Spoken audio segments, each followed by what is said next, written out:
Magandang araw po mga kapatid. Simula po sa araw na ito, pag-uusapan po natin ang tungkol po sa bagong daan. Binuksan po natin ang channel na ito para po sa palatuntunan ang bagong daan. Sapagkat alam po naman natin mga kapatid, marami po ang pinagdadaanan ang ating buhay. Kaya nga po mayroong sinasabing isang daan, tamang daan, dating daan, at ngayon po ang bagong daan. Dito po pag-uusapan natin kung ano po ang bagong paraan ng pamumuhay kung saan pilitin po natin na makapamuhay ng mapayapa, maayos, ayon sa kalooban ng Diyos.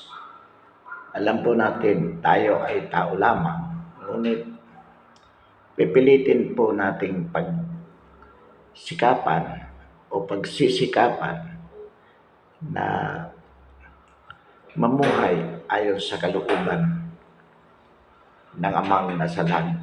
Sapagkat naniniwala po tayo mga kapatid na kung tayo ay mamumuhay ayon sa kanyang kalooban, wala pong magiging problema sa araw-araw nating pamumuhay, or at least mamiminimize po natin kung ano man ang problema sa buhay. Sapagkat alam po naman natin, sabi nga sa Biblia, kung tayo ay kakatok, tayo ay kanyang bubuksan. Kung tayo po ay hihiling, tayo po ay kanyang pagbibigyan. So, sa panuntunang ito, mga kapatid, pipilitin po natin kung paano mamuhay nang sa gayon po maibsan ang mga kalungkutan o ang mga paghihirap ng ating mga kababayan. Alam po naman natin na sa ngayon, matindi po ang dinaranas na kahirapan. At kahit anong pagsisikap po natin na ito ay maibsan, kung hindi po natin kasama ang Panginoong Diyos sa ating paglalakbay sa buhay,